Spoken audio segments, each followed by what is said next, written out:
Hello बच्चों, आज हम लोग पढ़ेंगे 11th फिजिक्स का चैप्टर नंबर 2 का लेक्चर नंबर 2। चैप्टर नंबर 2 का लेक्चर नंबर 2 हम लोगों ने उसमें क्या क्या देख लिया था। भौतिक राशियां क्या हैं इसको देखा था, जाना था भौतिक राशि क्या है और भौतिक राशि को हम जिसके द्वारा मेजरमेंट करते हैं वो उसका मात्रक कहलाता है। तो हमने भौतिक राशियाँ और भौतिक राशियों के जैसे भौतिक राशि कितने प्रकार की होती हैं, 2 प्रकार की। एक कौन सी, एक मूल राशि और एक व्युत्पन्न राशि, ये हम लोगों ने देखा। और मूल राशि को हम जिसके द्वारा मापते हैं, मेजरमेंट करते हैं, वो होता है मूल राशि का मात्रक, और जिनके द्वारा हम व्युत्पन्न राशि को मापते हैं वो व्युत्पन्न राशि का मात्रक कहलाता है। ठीक है, तो ये सारी चीज़ें हम लोगों ने देखा था। अब अगला टॉपिक आप लोग को हम लोग देखेंगे। पहला अगर ऐसा क्वेश्चन आता है, ये मूल मात्रक और व्युत्पन्न मात्रक में अंतर, मूल मात्रक और व्युत्पन्न मात्रक में अंतर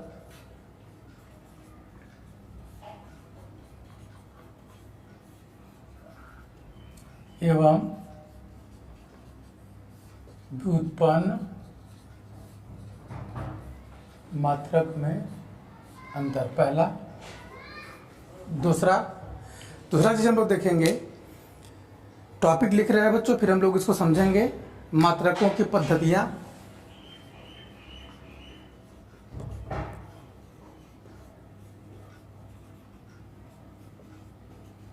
मात्रकों की पद्धतियां, इसको बोलते हैं सिस्टम ऑफ यूनिट,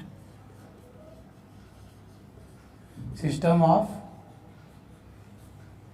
यूनिट्स। ठीक है, डिफरेंट बिटवीन कौन कौन सा, fundamental, different fundamental units and derive unit. Third में हम लोग देखेंगे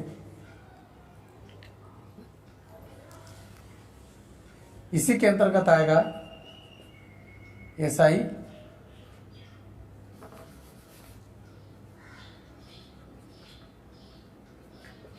पद्धति में, एसआई पद्धति क्या है, इसी के अंतर्गत आएगी बच्चों, लेकिन इसको हम लोग डिटेल में पढ़ेंगे क्योंकि ये इंटरनेशनल सिस्टम ऑफ यूनिट कहा जाता है ये वाला। ठीक है ना, तो देखिए अब हम लोग देखते हैं इसमें। देखिए बच्चों, कि जो पहला टॉपिक आपका है मूल मात्रक और व्युत्पन्न मात्रक में अंतर, तो आप लोग क्या लिख, इसको रटने की आवश्यकता तो है नहीं। मूल मात्रक मतलब मूल राशियां जो होती थी उनके मात्रकों को मूल मात्रक कहते हैं, व्युत्पन्न राशियों के मात्रक को व्युत्पन्न मात्रक कहते हैं, पहला अंतर। ठीक है, दूसरा क्या बोल सकते हैं, जो मूल मात्रक हैं ये एक दूसरे से पूर्णतः स्वतंत्र होती हैं। क्यों? क्योंकि जो मूल राशियां कितनी थी, 7 थी, और 19 सातों के मात्रकों को हम लोग बोलते हैं मूल मात्रक, और मूल राशि जो होती है वो एक दूसरे से पूर्णतः स्वतंत्र होती है। इसी प्रकार से मूल मात्रक भी एक दूसरे से पूर्णतः स्वतंत्र होती है। ठीक इसी प्रकार से व्युत्पन्न मात्रक मतलब व्युत्पन्न राशियों के मात्रक। तो व्युत्पन्न राशियां चूंकि मूल राशियों पर डिपेंडेंट होती हैं, आधारित होती हैं, मूल राशियों के द्वारा मिलकर वो बनता है, इसलिए मूल राशियां जो होती हैं वो डिपेंडेंट होती हैं किस पे डिपेंडेंट होती है बच्चों, मतलब किस पे निर्भर होती हैं, वो मूल मात्रकों पर निर्भर होती है। जिस प्रकार से जो मूल राशियां होती हैं, जिस प्रकार से मूल राशियां इंडिपेंडेंट होती हैं, किसी पे निर्भर नहीं होती, उसी प्रकार से जो मूल मात्रक होते हैं वो भी किसी पर निर्भर नहीं करते, क्योंकि उसी को तो मेजरमेंट करते हैं, ये मूल राशियों को ही तो मेजरमेंट करते हैं। अब दूसरी जो व्युत्पन्न राशियां हैं, चूंकि व्युत्पन्न राशियां मूल राशियों पर निर्भर करती हैं, इसीलिए व्युत्पन्न राशि का मात्रक क्या हुआ, व्युत्पन्न मात्रक। तो व्युत्पन्न मात्रक भी मूल मात्रकों पर निर्भर करती है। दूसरा अंतर, पहला अंतर क्या लिखे आप लोगों ने, पहला अंतर में क्या लिखा, मूल राशियों के मात्रक को मूल मात्रक कहते हैं, व्युत्पन्न राशियों के मात्रक को व्युत्पन्न मात्रक कहते हैं। मूल राशियां मूल मात्रक पूर्णतः एक दूसरे से स्वतंत्र होते हैं, जबकि व्युत्पन्न मात्रक मूल मात्रकों पर निर्भर होते हैं। ये बात समझ में आ गया। अब तीसरी चीज क्या लिख सकते हो, मूल मात्रकों की संख्या कितनी है, 7 है, इसकी संख्या कितनी है, असीमित है। बात समझ में आ रहा है बच्चों। तो ये होता है मूल राशि और व्युत्पन्न राशि में, और मूल मात्रक और व्युत्पन्न मात्रक में डिफरेंट। हम लोग देखते हैं मात्रकों की पद्धतियां। बच्चों मात्रकों की पद्धतियां, देखिए मात्रकों की जो पद्धतियां हैं वो मुख्यतः 4 प्रकार की हैं, लेकिन इसकी भी जो पद्धतियां बनी हैं वो सबसे पहले जो पद्धति थी वो सबसे पहले जहाँ के साइंटिस्ट थे, साइंटिस्ट मतलब जहाँ जो देश सबसे ज़्यादा, जहाँ जिस देश के साइंटिस्ट सबसे ज़्यादा थे, वैज्ञानिक सबसे ज़्यादा थे, वहाँ पे उन्होंने मूल राशियों को मापने के लिए जो मात्रक बनाए, उन सारे मात्रकों को केवल मुख्य रूप से 3 प्रकार के मात्रक बनाया गया था। जैसे कि एक था FPS पद्धति, समझिएगा बच्चों, FPS पद्धति, FPS इसको बोलते हैं हिंदी में foot pound second, foot pound second पद्धति, फुट पाउंड सेकेंड पद्धति। ये ब्रिटिश, इसी को ब्रिटिश पद्धति बोलते हैं, ब्रिटिश पद्धति, क्योंकि वो ब्रिटिश में उस टाइम पे बहुत ज़्यादा साइंटिस्ट थे। तो सबसे पहले FPS आया, फुट मतलब लंबाई को फुट से मेजरमेंट करते थे और द्रव्यमान को पाउंड से नापते थे, और जो है आपका समय को किससे मापते थे, सेकेंड से मापते थे। तो ये जो चीज़ें हैं फुट पाउंड और सेकेंड पद्धति उस टाइम पे आई थी। ये तीनों पद्धतियाँ पहले पता थी। तो इसके बाद क्या हुआ कि कई सारे सिस्टमों पद्धतियों का निर्माण होने लगा। जैसे कि अब ये हुआ कि फुट क्या है, ये फुट हमारे इंडिया में 1 फुट बराबर कितना होता है, और वहाँ पे ब्रिटिश में 1 फुट बराबर कितना होता है। ये सारे चीज़ों में जो डिफरेंट आती थी तो वो एक्चुअल वैल्यू नहीं होती थी, उसमें कुछ न कुछ परिवर्तन आता था। तो इस प्रकार से धीरे धीरे धीरे धीरे पद्धतियाँ बदलती गई, और पद्धतियाँ बदलते बदलते लास्ट में एक पद्धति बना SI पद्धति। तो हम लोग उसको एक सीरियलिटी से देखते हैं, क्रम से। देखिए FPS, दूसरा MKS, इसी को बोलते हैं MKS हिंदी में पद्धति।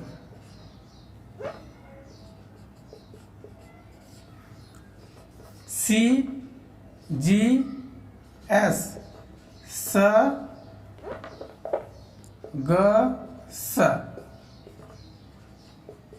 पद्धति। बस समझ में आ रहा है। और जो चौथा है वो है SI पद्धति, इसे बोलते हैं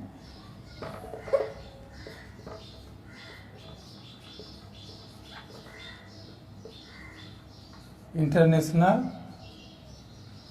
सिस्टम ऑफ यूनिट, अंतर्राष्ट्रीय पद्धति में मात्रक इसको बोलते हैं। ठीक है, तो इसको आप सीधा सीधा याद रखिए बच्चों कि जब लंबाई को फुट से, द्रव्यमान को पाउंड से और समय को सेकंड से नापा जाता है, तो इस प्रकार के पद्धति को बोलते हैं हम लोग फुट पाउंड सेकंड पद्धति या FPS पद्धति। ठीक है बच्चों, और यह पद्धति कहाँ की थी, इसी पद्धति को बोलते हैं ब्रिटिश पद्धति। क्या बोलते हैं इसको, कि उसको ब्रिटिश के साइंटिस्टों ने इसका सबसे प्रथम इसका खोज किया था। इसके पश्चात जब लंबाई को मीटर से मापा जाने लगा, किससे, मीटर स्केल बना, मीटर से मापा जाने लगा। क से होता है किलोग्राम, के से क्या होता है, किलोग्राम। जब लंबाई को मीटर से, द्रव्यमान को किलोग्राम से और समय को सेकेंड से मापा जाने लगा, इस प्रकार के पद्धति को बोलते हैं हम लोग MKS पद्धति। बात समझ में आ गई बच्चों। अब देखिए ये बड़ा मात्रक है, मीटर छोटा होता है सेंटीमीटर, किलोग्राम छोटा होता है ग्राम, सेकेंड का सेकेंड ही रहता है। तो जब इसी को और छोटे पद्धतियों में, छोटे छोटे राशियों को मेजरमेंट, छोटे राशियों में हम उसको कन्वर्ट करने लगे, तो इसी को हो गया CGS। जब लंबाई को सेंटीमीटर में और द्रव्यमान को ग्राम में और समय को सेकेंड में मेजरमेंट होने लगा, यानी कि उसका मापन किसमें होने लगा, जब पद्धतियां बदलने लगी। पद्धतियां मतलब कि एक पद्धति दूसरे पद्धति में जाने लगे, ये पद्धतियां ही हैं बच्चों सारी चीजें। तो इसको बोलते हैं हम लोग SGS पद्धति या CGS पद्धति। अब इसके बाद आया इंटरनेशनल सिस्टम ऑफ यूनिट। इन सारे चीजों, इन पद्धतियों को दूर करके, इन पद्धतियों को, ये पद्धतियां समय के साथ या स्थान के साथ जब बदलने लगी, तो एक इंटरनेशनल सिस्टम बनाया गया। सारे देशों के साइंटिस्टों ने एक साथ मीटिंग रखा और एक ऐसा सिस्टम बनाया गया कि जो पूरे विश्व में हर एक जगह पे उसकी वैल्यू कहीं न बदले। हम जहाँ भी जाएं, अगर हमको 1 किलो शक्कर लेना है तो वहाँ भी 1 किलोग्राम शक्कर हम ले तो वही हो जो यहाँ पे है, जैसे कि 100 ग्राम, इसी प्रकार से हर एक जगह पे अगर किलोग्राम हम लोग मांगे तो किलोग्राम हम लोग को सबको समझ में आना चाहिए। तो ये सारे सिस्टम बना एक इंटरनेशनल सिस्टम ऑफ यूनिट। तो ऐसा देखा गया कि ये SI सिस्टम जो बना ये भौतिक राशियों के आधार पर बनाया गया कि भौतिक राशियाँ कितनी होती हैं 7, और उन्हीं भौतिक राशियों के द्वारा हमारे दुनिया पूरे संसार की जितनी भी राशियाँ हैं उन राशियों को हम उससे मेजरमेंट कर सकते हैं, उससे हम तुलना करके दूसरी राशियों की हम मात्रक को निकाल सकते हैं।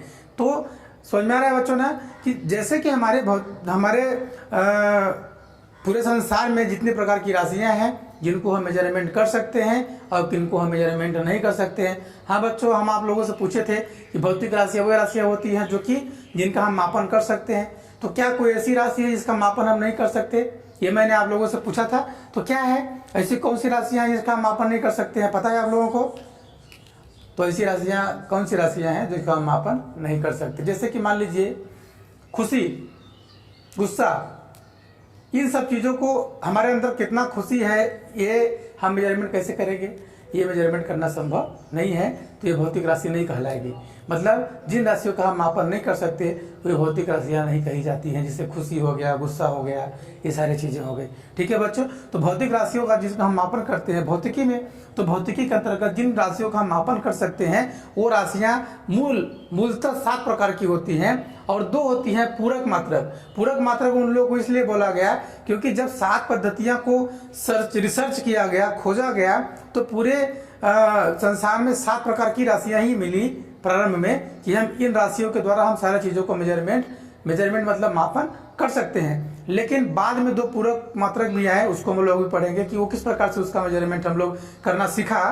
तो भौतिक राशियों के आधार पर ये बना SI पद्धति। भौतिक राशियों से ये बना हमारा ये SI पद्धति। तो देखते हैं SI पद्धति कितने प्रकार की होती है। सबसे पहले कितना था, जैसे मैंने भी आपको बताया बच्चों,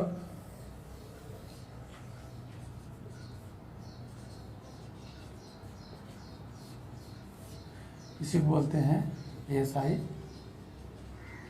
सिस्टम। देखिए कितने थे पहले, सबसे पहले कितने थे, जैसे मैंने आपको बताया कि सबसे पहले जो वैज्ञानिक थे ब्रिटिश के, उन्होंने 3 प्रकार का लंबाई, द्रव्यमान और समय, 3 प्रकार के राशियों को पता किया। लंबाई, द्रव्यमान, तीसरा है क्या, समय। ये है बच्चों, ये है मूल राशियां। लोग ये अच्छे से लिख देते हैं इसको।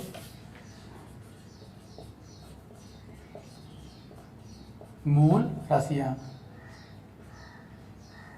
मूल राशियां हैं ये। Fundamental quantity, fundamental quantity. अब इसी का मात्रक है इधर क्या है, मात्रक, यूनिट्स। तो मूल राशियां पहले 3 प्रकार की थी, पहले 3 प्रकार की मूल राशियां हमारे पास पता थी। जैसे पहला था आपका लंबाई, दूसरा था द्रव्यमान, तीसरा था समय। ये 3 प्रकार की राशि हमको पता थी। तो लंबाई को हम लोग पहले फुट से नापते थे, फिर आया है किसमें, मीटर में आया, सीजीएस में। हालांकि ये जो SI सिस्टम है वो EMKS पद्धति का ही परिवर्धित रूप है। EMKS पद्धति का क्या है, ये परिवर्धित रूप है। परिवर्धित मतलब कि बदला हुआ रूप है ये। इसको बताएंगे कैसे है बदला हुआ रूप, आप लोग समझ में आएगा, उस बताएंगे अभी। अब देखिए लंबाई, द्रव्यमान, समय। हम लंबाई के द्वारा, लंबाई मतलब कि अगर कोई 2 वस्तुएं हैं, ये है, इसकी लंबाई का पता करना है तो लंबाई हम लोग मेजरमेंट कर लिए, किससे कर लिए, फुट से, किसी चीज़ से भी हम लोगों ने कर लिया। द्रव्यमान को हमने माप लिया, पाउंड से माप लिया, तो उसका भी हमको चलो पता चल गया। इसके पश्चात समय को भी हमने सेकंड से माप लिया, इसको हमने पता कर लिया। लेकिन कई सारी ऐसी घटनाएं आई, जैसे लाइट हो गया। जैसे लाइट भी तो भौतिक राशि है। बल्ब जल रहा है, मोमबत्ती जल रही है, तो उसमें कितना प्रकाश कितनी वहाँ से प्रकाश निकल रहा है। जैसे कि 5 वाट का बल्ब लगाइए और 10 वाट का लगाइए, 100 वाट का लगाइए, तो 5 वाट का बल्ब में थोड़ा सा कम प्रकाश निकलेगा, 10 वाट के बल्ब में थोड़ा सा और ज़्यादा, और 100 वाट के बल्ब में और ज़्यादा। तो हम लोग उसकी तीव्रता, प्रकाश की तीव्रता उसको बोलते हैं, उसकी तीव्रता को कैसे मेजरमेंट करेंगे, किस प्रकार से मापेंगे? तो उसके लिए भी इसके द्वारा तो माप नहीं सकते हैं, लंबाई द्रव्यमान समय के द्वारा। तो उसके लिए भी एक प्रकार का ये भी देखा गया कि चूंकि वो राशि भी जो प्रकाश की तीव्रता है वो भी इन तीनों से अलग है, इन तीनों से अलग है, तो वो पता आ गई, एक क्वांटिटी और जुड़ गई यहाँ पे कि ये भी एक भौतिक राशि है, ये भी एक मूल राशि है, ये भी एक मूल राशि है। मूल राशि मतलब जो किसी पे, इन तीनों पे डिपेंडेंट नहीं है, तो उसको हम लोगों ने बोल दिया प्रकाश की तीव्रता। प्रकाश की तीव्रता। लंबाई को मापने लगे किससे? लंबाई को किससे? मीटर से। द्रव्यमान को किलोग्राम से। समय को सेकेंड से। ज्योति की तीव्रता, ज्योति मतलब देखिए, ज्योति मतलब होता है प्रकाश, प्रकाश की तीव्रता है, इसको लिख देते हैं हम लोग ज्योति की तीव्रता। ज्योति मतलब प्रकाश ही होता है, तो ज्योति की तीव्रता, तो लुमिनस इंटेंसिटी बोलते हैं इसको इंग्लिश में। लेंथ, मास, टाइम, लुमिनस इंटेंसिटी, 4 हो गए। लुमिनस इंटेंसिटी को किससे मेजरमेंट करें, ये बात यहाँ पे आ गई। लुमिनस इंटेंसिटी को हम लोग किससे मेजरमेंट करें, ये बात समझ में अब कैसे आए। तो लुमिनस इंटेंसिटी, लुमिनस मतलब देखो, एक होता है लुमिनस इंटेंसिटी की जो मात्रक होती है उसको, पहले तो ये बात आया कि हम लोग इसको किससे हम लोग इसको मेजरमेंट करेंगे। तो इसका सीधा सीधा एक कैंडल मतलब क्या होता है, कैंडल तो जानते हैं ना, मोमबत्ती। तो मोमबत्ती को हम लोग जलाते हैं, उसमें तीव्रता निकलती है प्रकाश की। तो मोमबत्ती के जो प्रकाश निकलती है उसी के आधार पे इसको कैंडेला, इसका मात्रक का नाम दे दिया कैंडेला। क्या नाम दे दिया गया इसका? कैंडेला। जैसे एक मोमबत्ती जलाएंगे, 10 मोमबत्ती जलाएंगे, 10 कैंडेला हो गया। एक मोमबत्ती जलाएंगे, 1 कैंडेला हो गया। बात समझ में आ रहा है? तो जितनी ज्यादा प्रकाश उसकी बढ़ती गई वो कैंडेला में बदलता गया, उतना ज्यादा कैंडेला उसका प्रकाश की जो ज्योति की तीव्रता है। तो ज्योति की तीव्रता का मात्रक मतलब ज्योति की तीव्रता किससे मापने लगे? कैंडेला से। किससे? कैंडेला। कैंडेला को मेजरमेंट करते, इसका जो उसको लिखते हैं हम लोग, दर्शाते किससे? सीडी से। सेकेंड को सेकेंड, एस स्मॉल एस से।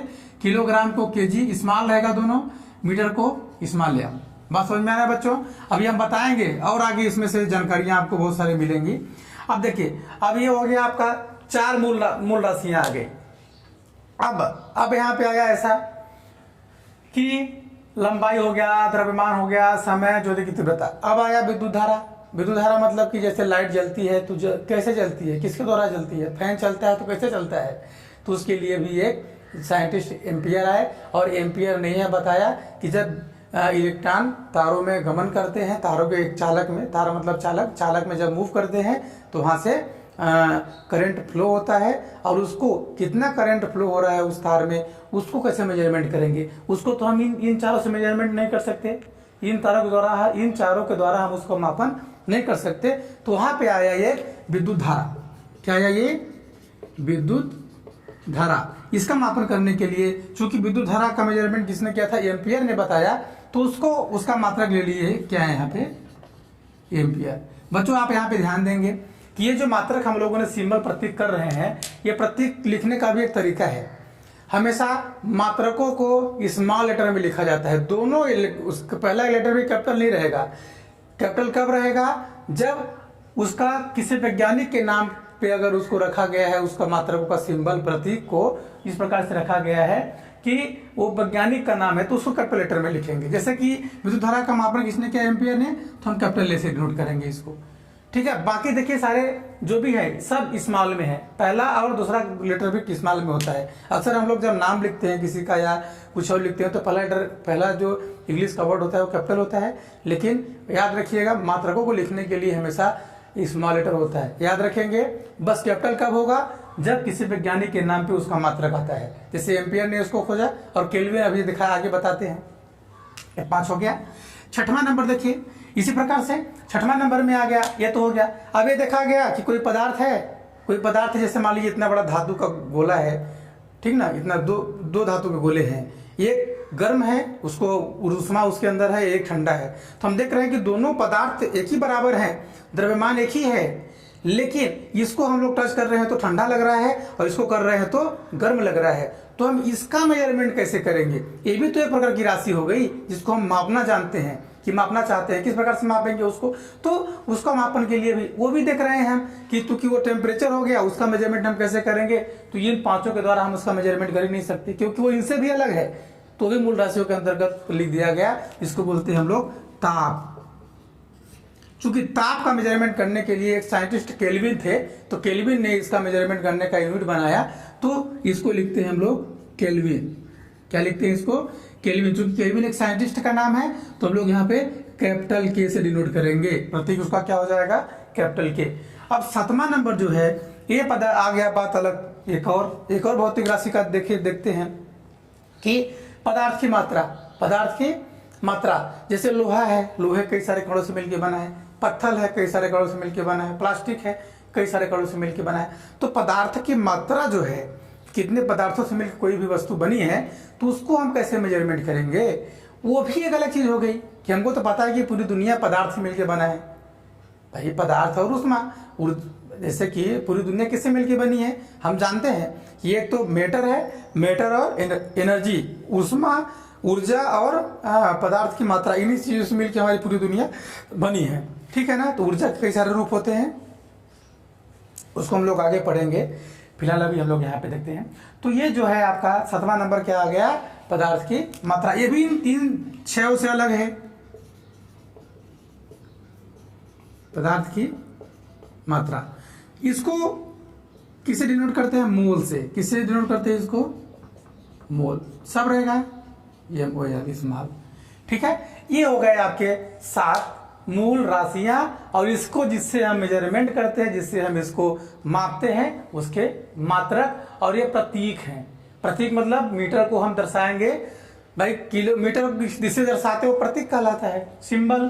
तो ये मीटर, ये सब सारे इसके सिंबल हैं। इसको आप लोग याद रखेंगे, भूलेंगे कभी नहीं, क्योंकि ये सारे फिजिक्स की सारी भौतिक राशियों को हम इन 7 के द्वारा माप सकते हैं, क्योंकि हम इन्हीं के द्वारा हम आगे कई सारे राशियों का मेजरमेंट आराम से कर सकते हैं। अब देखिए बच्चों, ये 7 हो गया, और ये 7 का इन 7 को साइंटिस्टों ने खोजा, और ये देखा गया कि हम संसार की सभी प्रकार की, संसार में जितने प्रकार की राशियां हैं, उनका मेजरमेंट, उनकी गणना हम इन 7 के द्वारा कर सकते हैं। लेकिन कुछ समय पश्चात ये देखा गया कि हम इन्हीं 7 के द्वारा सभी राशियों का मेजरमेंट नहीं कर सकते। कुछ राशियां और हैं जिनका हम मेजरमेंट किसी और के द्वारा कर सकते हैं।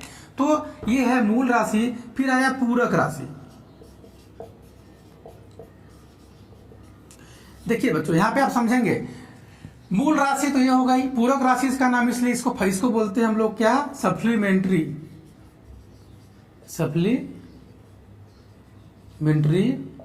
यूनिट्स। क्या बोलते हैं इसको अपन लोग? Supplementary unit. तो सप्लीमेंट्री यूनिट हम लोग ऐसा इसको इसलिए बोला जाता है क्योंकि इसके बाद आया। अगर पूछ देगा एग्जाम में कि पूरक राशियां क्यों कहते हैं इसे, तो हम लोग ये बोलेंगे कि मूल राशियों के बाद आने वाली राशियों को पूरक राशि कहा जाता है, क्योंकि उसके बाद में इसका खोज हुआ। सबसे पहले 7 खोज हो गया था, उसके बाद आया। जैसे कि मेन एग्जाम होता है, फिर होता है सप्लीमेंट्री एग्जाम। सप्लीमेंट्री कब आता है? मेन के बाद ना आता है। तो मूल राशियों का खोज पहले हो चुका था, इसके बाद आया सप्लीमेंट्री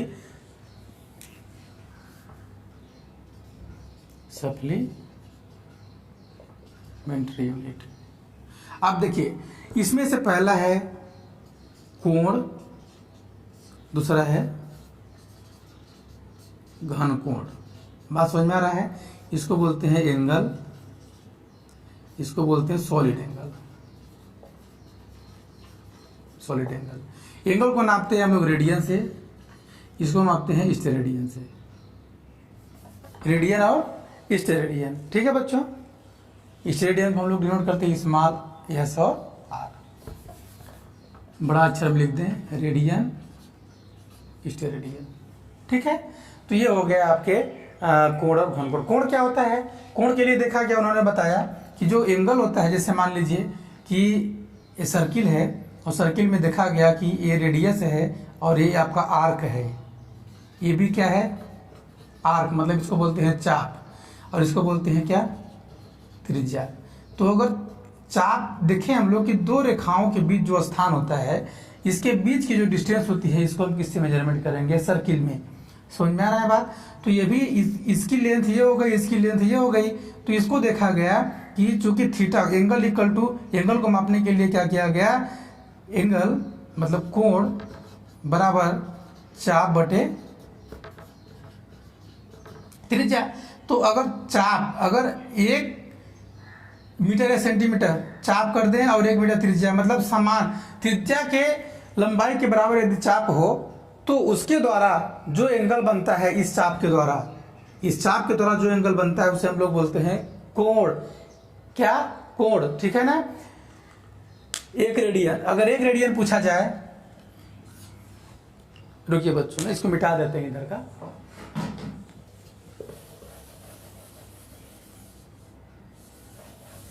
तो हम लोग एसआई सिस्टम पढ़ रहे हैं, समझ में आ रहा है? समझ में क्यों नहीं आएगा? ऐसा क्या है फिजिक्स में जो समझ में नहीं आता हो, है ना बच्चों?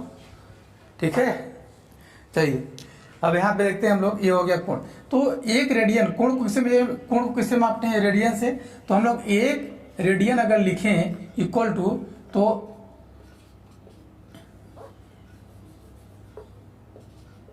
चाप की मात्रा को 1 कर दें और 1 त्रिज्या कर दें। तो 1 रेडियन कब आया? जब चाप को 1 किए और त्रिज्या को 1 किए, मतलब समान जब दोनों कर देंगे। समान, जैसे कि समान मतलब कि अगर त्रिज्या 1 सेंटीमीटर है तो चाप 1 सेंटीमीटर हो, तो त्रिज्या के बराबर यदि चाप लेके हम अगर इस प्रकार से कोण बनाएंगे तो उस कोण को हम लोग बोलेंगे, अगर त्रिज्या का मान 1 है और चाप का मान भी 1 है तो रेडियन का मान भी 1 रेडियन होगा। यानी कि समान त्रिज्या वाले चाप के साथ जो कोण बनता है उसे हम 1 रेडियन का कोण कहेंगे। कोई दिक्कत? अब इसी प्रकार से वृत्त हो गया। तो इसी प्रकार से होता है तुम्हारा क्या? गोला। गोला मतलब समझ रहे हो, जैसे बॉल होता है सॉलिड बॉल, और जो सर्किल होता है वो बेंगल चूड़ी जैसे होता है। समझ में आ रहा है ना? चूड़ी और सॉलिड में क्या अंतर है? चूड़ी मतलब चूड़ी भी वृत्त नहीं है। वृत्त एक इमेजिनरी पार्ट होता है कि एक सर्कल है, बस सर्कल, उसमें ऊंचाई नहीं होता, केवल सर्कल होता है। तो सर्कल से कोण बना, 360 डिग्री का पूरा कोण होता है सर्कल में। अब इसी प्रकार से सॉलिड होता है। सॉलिड मतलब कि जैसे इतना बड़ा गेंद है, बॉल, टेनिस का बॉल है, या और कोई इतना बड़ा लोहे का एक बॉल है, तो पूरा अंदर से सॉलिड होता है। तो उसी को, इसलिए उसके द्वारा जो एंगल बनता है, जैसे मान लीजिए बॉल को इतना काट दिए, इतना ऊपर से इतना वाला भाग वृत्तानुसार काट दिए और इसको केंद्र से मिला दिए ऐसे,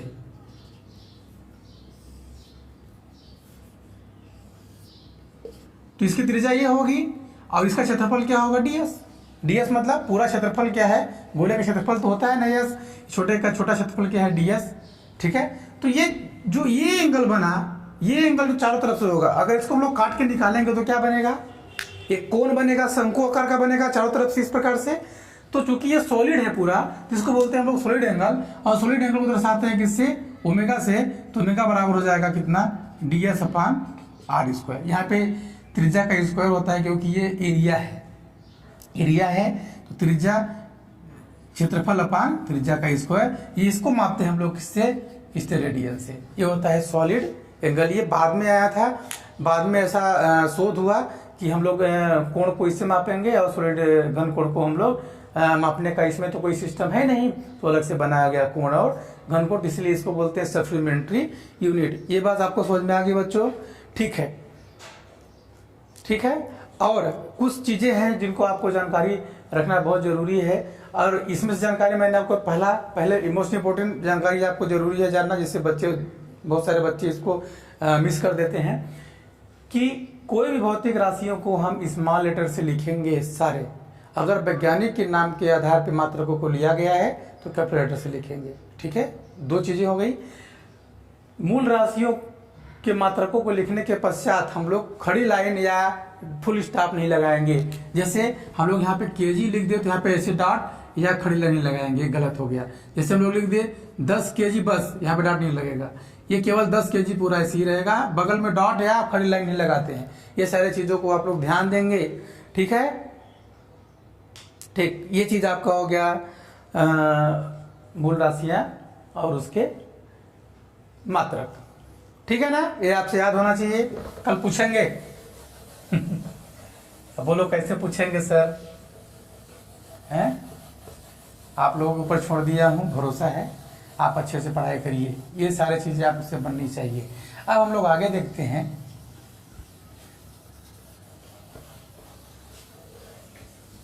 अगला टॉपिक बहुत ही इजी है, ये तो आप लोग अभी कॉन्सेप्ट पढ़ रहे हैं, है ना। अब जो 7 मूल राशियां हैं और पूरक राशियां, इसकी परिभाषा कैसे दिया जाए, इसको परिभाषित करने का तरीका है ना। तो पहला है आपका परिभाषा, लंबाई। सबसे पहला तो यह है कि लंबाई क्या है, लंबाई क्या है, लंबाई क्या है। लंबाई की परिभाषा हम लोग क्या करेंगे, लंबाई को किससे मापते हैं हम लोग, मीटर से ना। तो मीटर, मीटर किसको बोलेंगे, लंबाई तो पता है कि एक स्थान से दूसरे स्थान के बीच की दूरी को हम लंबाई कहेंगे। इसकी कितनी लंबाई है, यहाँ से यहाँ तक की दूरी को हम लोग लंबाई बोल देंगे। लेकिन इसको हम जिससे मापते हैं मीटर, तो मीटर हम कैसे स्केल बना, मीटर है क्या। तो सबसे पहला तो हम लोग बोलेंगे मीटर लंबाई का एक मात्रक है जिससे लंबाई को मापा जाता है, इतना आप लिखेंगे। लेकिन कई सारा एक्सपेरिमेंट ऐसा किया गया साइंटिस्टों ने किया कि ऐसे पदार्थ को, कई सारे पदार्थों को किससे हम मीटर स्केल बनाते हैं। जैसे कि मान लीजिए कि हम लोगों ने बोल दिया कि इतने लंबाई को 1 मीटर बोलते हैं, इतने लंबाई को 1 मीटर बोलते हैं। किसी भाई किससे मेजरमेंट करेंगे, कोई ना कोई वस्तु लेंगे इतना लंबा, जैसे यही है। अगर हमने बना दिया कि ये कितना है, 1 मीटर लंबाई का है ये, तो इसको हम लोगों ने क्या मान लिया, मानक मान लिया। इसको बोलते हैं मानक मानना।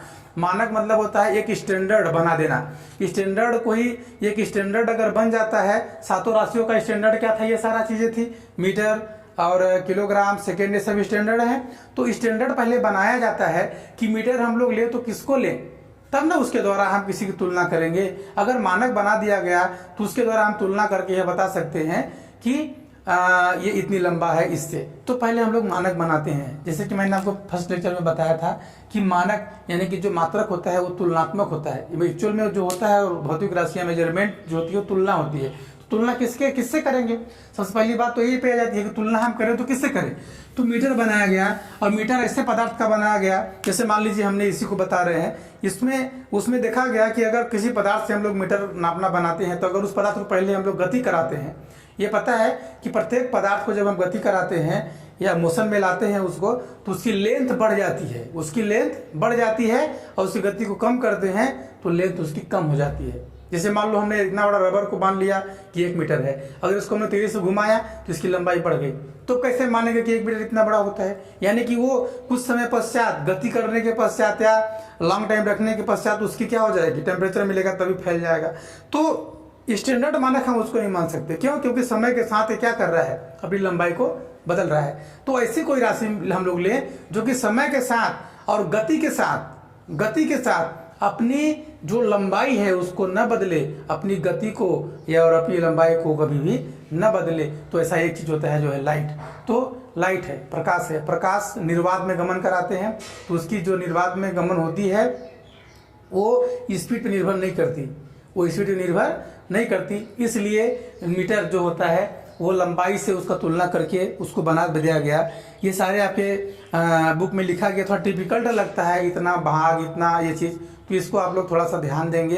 हालांकि रटने की जरूरत इसको नहीं है, आप इसको ध्यान देंगे। स्टैंडर्ड बनाया गया है ये एक्सपेरिमेंट करके।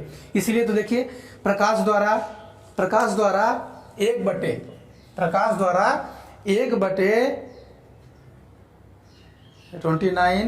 97, 92, 458, 29, 97, 92, 458। देखिए प्रकाश द्वारा 1/, ये जो वैल्यू है द्वारा, प्रकाश द्वारा 1/, इतना सेकेंड में निर्वात में चली गई दूरी को क्या बोला गया, 1 मीटर। क्या बोला गया है ना, थोड़ा सा अलग टाइप का, थोड़ा डिफिकल्ट लग रहा है कि कैसे है, अजीब टाइप का परिभाषा है, लेकिन ये चीजें इस प्रकार से आप लोग याद रखेंगे। इसी प्रकार से किलोग्राम को लिया गया, तो किलोग्राम में भी देखा गया कि जो कहीं न बदले, हर जगह समान रहे, इस प्रकार से उसको भी साइंटिस्टों ने उसका मेजरमेंट करके बनाया। फ्रांस में पेरिस के निकट सेवरस नामक स्थान पर माप तौल के अंतर्राष्ट्रीय ब्यूरो में सुरक्षित रखे प्लेटिनम इरिडियम मिश्र धातु से बने बेलन के द्रव्यमान को 1 किलोग्राम माना गया। ठीक है, इस प्रकार से कई सारे हैं। तो किलोग्राम क्या है बच्चों, पहले आप लोग केवल इतना लिखिएगा, किलोग्राम द्रव्यमान का एसआई मात्रक है, द्रव्यमान का मानक एसआई मात्रक है। मानक मतलब जिसके द्वारा हम उसको मान सकते हैं और उसके द्वारा तुलना कर सकते हैं। जैसे मानक मतलब देखो बच्चों, समझा, मीटर क्या है, एक मानक है, ये वाला मानक। अब मान लो हमारे पास 5 मीटर है, 5 मीटर लंबाई कोई वस्तु रखा हुआ है, तो ये क्या है, मीटर से ही ना तुलना किया गया है। ये 1 मीटर था, ये 5 मीटर है, तो 5 मीटर की तुलना में कितना है, 5 मीटर है। इस प्रकार से इसको बना दिया गया है, तो तुलना तो हुआ ना। तो मानक क्या है? मीटर, तुलनात्मक रूप से ये। इसी प्रकार से द्रव्यमान को मानक क्या है? द्रव्यमान का मानक क्या है? किलोग्राम। तो किलोग्राम जो है वो क्या है? द्रव्यमान का एक मानक एसआई मात्रक है, जिससे हम किलोग्राम को मेजरमेंट करते हैं, और परिभाषा इसका आप लोग लिख लेंगे। सेकेंड जो है, सेकेंड भी इसी प्रकार से है। सेकेंड समय का मानक एसआई मात्रक है। सेकेंड जो है समय का मानक एसआई मात्रक है, इसके द्वारा हम समय को मेजरमेंट करते हैं। इसी प्रकार से ताप है, केल्विन। केल्विन क्या है?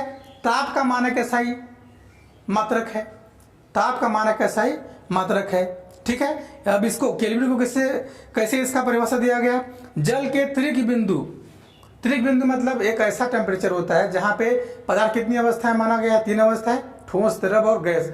तो जहां पे तीनों अवस्थाएं संतुलन में हो, मतलब वहां पे वो ऐसा टेम्परेचर होता है जहां पे तीनों अवस्थाओं, ठोस, द्रव और गैस, तीनों संतुलित में होते हैं, वहां पे सभी का ताप एक समान होता है, उसको बोलते हैं हम लोग त्रिक बिंदु। तो त्रिक बिंदु से इसका परिभाषित किया गया। क्यों? क्योंकि वहां पे उसका मान कभी बदलता नहीं है, चाहे ठोस हो, चाहे गैस हो, चाहे द्रव हो। तो उसके लिए बताया गया कि जल के त्रिक बिंदु के उष्मागतिक ताप के 1/273.16 वे भाग को 1 केल्विन कहते हैं। बात समझ में आ गया? तो इसमें आप लोग, ये आपका परिभाषा नहीं पूछा जाएगा इतना, आप लोगों को अगर याद रखना है तो आप लोग थोड़ा ध्यान देंगे इसको। लेकिन केल्विन अगर पूछा तो केल्विन आप क्या बोलेंगे, इतना लिखेंगे उसमें। केल्विन क्या है? ताप का मानक एसआई मात्रक है। ताप का मानक एसआई मात्रक है। इसका संकेत क्या होता है? कैपिटल के। इसी प्रकार से कैंडेला को आपको पता है, बता दिया मैं, ज्योति की तीव्रता का मानक एसआई मात्रक है। इसे CD से डिनोट करते हैं। इसके पश्चात क्या हुआ? एम्पियर। एम्पियर क्या है? विद्युत धारा का मानक एसआई मात्रक है, जिसे हम लोग डिनोट करते हैं कैपिटल ए से। मोल पदार्थ की मात्रा का मानक एसआई मात्रक है, जिसे हम डिनोट करते हैं MOL, स्मॉल MOL। कोण, ये सारी चीज़ आपको बता दिया। कोण क्या है? कोण मापता है, इसको रेडियन से डिनोट करते हैं RAD। स्टेरेडियन वो क्या है? वो एक सॉलिड एंगल मापता है, जो एक ठोस के द्वारा कोई कोण बनता है उसके केंद्र पर। तो ठोस के द्वारा किसी क्षेत्रफल से केंद्र पर कोण बनता है, उसे हम लोग बोलते हैं सॉलिड एंगल, घन कोण। ठीक है बच्चों, ये सारी चीजें हम लोग इसमें देख लेंगे। बात समझ में आ गया? ठीक है। इस प्रकार अब देखिए, इसमें एक चीज और देख लेते हैं हम लोग कि एसआई मात्रकों से लाभ क्या क्या है। अब देखिए, एसआई मात्रकों से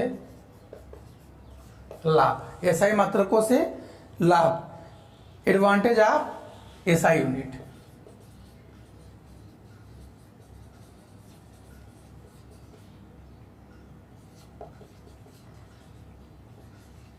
ठीक है, एडवांटेज ऑफ एसआई यूनिट। तो पहला ये होता है कि इसका सिस्टम हम बदल सकते हैं, इसका सिस्टम बदला जा सकता है। एक, ठीक है, यह एक, इसको इसे बोलते हैं तर्क संगत। यह एक तर्क संगत सिस्टम है, मतलब रेशनल सिस्टम है। मतलब कि इसका मतलब यह होता है, इस पद्धति में एक भौतिक राशि का केवल एक ही मात्रक होता है, एक भौतिक राशि का केवल एक ही मात्रक होता है। ये तो इसका सबसे बड़ा लाभ है।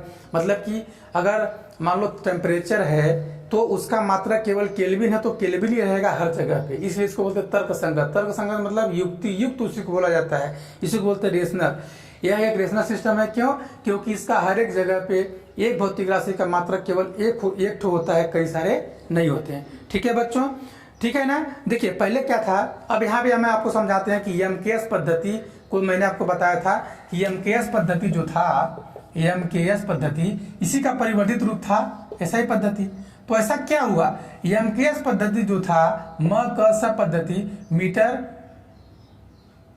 मीटर किलोग्राम और सेकेंड, इसको एसआई क्यों बोला गया? एसआई मतलब क्या होता है? इंटरनेशनल सिस्टम ऑफ यूनिट, नाम से स्पष्ट है, पूरे विश्व में जो इंटरनेशनल हो। तो जैसे कि एमकेएस सिस्टम में उष्मा का मात्रक, जैसे कि उष्मा का मात्रक कई प्रकार से होता है।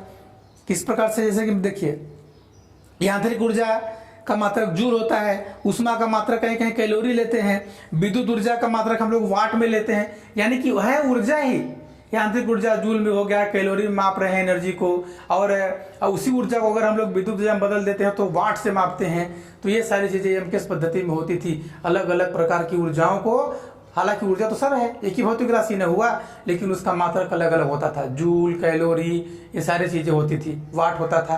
तो इसके लिए जब एसआई सिस्टम बना तो केवल उसके लिए एक सिस्टम दे दिया गया, केवल क्या, उसमें का मात्रक जूल है। इसीलिए इसको परिवर्तित रूप करके बनाया गया एसआई सिस्टम। समझ में आ रहा है ना। एमकेएस में कई सारी ऊर्जाओं का अलग अलग मात्रक मिलता था, तो उसको परिवर्तित करके, क्योंकि ये जब अलग अलग मात्रक मिलेंगे तो हमारे लिए क्या हो गया बताइए, डिफिकल्टी तो हो रहा है। इसके लिए हमारे लिए डिफिकल्टी हो रहा है याद करने के लिए, कैसे हम याद करेंगे। सभी ऊष्माओं का मात्रक क्या होता है, जूल, वो बता दिया गया इंटरनेशनल सिस्टम ऑफ यूनिट में, एक यूनिट बना दिया गया, क्योंकि तर्क संगत होता है, युक्त होता है, रेशनल सिस्टम होता है। मतलब कि इस केवल एक भौतिक राशि को हम केवल एक ही मात्रक होता है, कई सारे नहीं होते हैं। एमकेएस में जब किस प्रकार से होता था, यांत्रिक ऊर्जा को जैसे जूल से ले लिया गया, कैलोरी से ले लिया गया, और अगर उसी को विद्युत ऊर्जा में बदल दिया तो किससे ले लिया गया, वाट से। हालांकि है ऊर्जा का मात्रक, लेकिन वो कई सारे जब ऊर्जा के एक ही प्रकार के भौतिक राशि ऊर्जा को कई प्रकार से माप रहे हैं, तो हम लोग को दिक्कत हो रही है, तो डिफिकल्टीज बढ़ जाती थी साइंस में, क्योंकि बहुत सारी भौतिक राशियां हैं, किसको किसको याद करेंगे हम लोग। इसलिए ऐसा सिस्टम बनाया गया। तो एसआई में क्या बना दिया गया, सभी ऊर्जाओं का केवल एक मात्रक होता है। बात समझ में आ गया। लाभ, पहला क्या है लाभ, रेशनल सिस्टम। रेशनल सिस्टम मतलब इसको बोलते हैं युक्ति युक्त पद्धति, कि केवल एक भौतिक राशि का एक ही मात्रक होता है, दो नहीं होते हैं। बात समझ में आ गया। दूसरा देखिए, ये दूसरा लाभ इसका यह है कि सीजीएस और एमकेएस पद्धति की भांति एसआई भी दार्शनिक पद्धति होता है। दार्शनिक मतलब होता है 10 के घात में, दार्शनिक मतलब होता है 10 के घात में, ठीक है।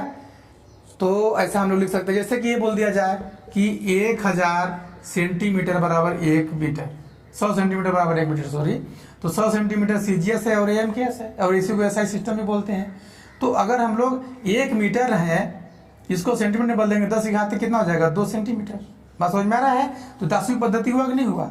या हम लोग 1 सेंटीमीटर लिखें तो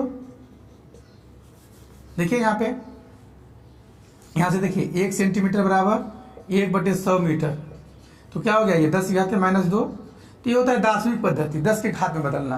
तो ये बदलना पॉसिबल है सीजीएस, एमकेएस, एसआई सभी के लिए। ये दूसरा लाभ हो गया। तीसरा इससे यह है कि यह एक संबद्ध पद्धति है, कोहेरेंट पद्धति है। कोहेरेंट मतलब होता है, देखिए इस पद्धति में सभी व्युत्पन्न मात्रक मूल और पूरक मात्रकों के केवल गुणा और भाग द्वारा प्राप्त किए जा सकते हैं। देखिए बात समझिए, कोहेरेंट मतलब होता है इसमें जो मूल राशियां हैं, मूल राशियों के द्वारा जो व्युत्पन्न राशियां होती हैं उनको हम केवल गुणा और भाग करके पता कर सकते हैं, जोड़ा घटा के नहीं। जैसे कि देखिए आप समझिए, यहाँ पे जैसे हमने यहाँ पे लिखा वेग, वेग बराबर क्या होता है भैया, विस्थापन बटे समय। तो विस्थापन किसे मापेंगे, ये लंबाई है तो मीटर से नापे, समय से नापे, समय मतलब सेकेंड। तो यहाँ पे देखिए मीटर और सेकेंड का भाग है, भाग से ना वेग बना। मतलब जो मूल राशियां हैं, इन राशियों से हम व्युत्पन्न राशियों को व्युत्पन्न कर सकते हैं केवल या तो गुणा करके या भाग करके। तो यहाँ पे देखिए 2 मूल राशियां हैं, एक मूल राशि मीटर है और एक मूल राशि समय है, दोनों का भाग किए तो हमें मिला वेग। मतलब कि यदि हमारे पास मीटर है और सेकेंड है, यानी कि लंबाई समय के साथ बदल रही है, बात समझिए, लंबाई समय के साथ बदल रही है, तो वो क्या कहलाएगा, वेग कहलाएगा। बात समझ में आ गया बच्चों, इससे समझ में आ रहा है ना। अब देखिए एक हम लोग लेते हैं बल। बल बराबर क्या होता है भैया, द्रव्यमान गुणे त्वरण ही ना होता है। थोड़ा सा राइटिंग आप लोग समझिएगा, जल्दीबाजी में मैं लिख देता हूँ, द्रव्यमान गुणे त्वरण, mass into acceleration. Force equal to होता है मास इंटू एक्सेलरेशन। तो मास और एक्सेलरेशन, अब देखिए यहाँ पे दो क्वांटिटी है। मास मतलब किलोग्राम, एक्सेलरेशन मतलब क्या, v/t, वेग में परिवर्तन बटे समय।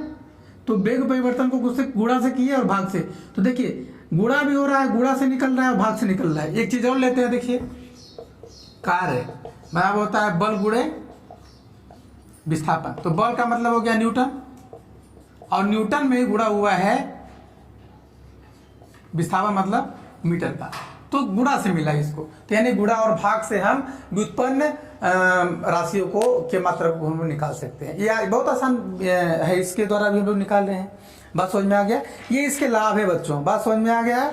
और सबसे बड़ा लाभ यह है कि यह इस पद्धति के लगभग सभी व्युत्पन्न मात्रकों के नाम अंतर्राष्ट्रीय स्तर पर मान्य है, कई सभी के, क्योंकि ये देखिए वेग है मीटर पर सेकेंड, तो चूंकि मीटर और सेकेंड क्या है, मूल राशियाँ हैं, तो ये अंतर्राष्ट्रीय स्तर पर इसकी सारी चीज़ें मान्य है। ये हमारे लिए सबसे बड़ा लाभ है।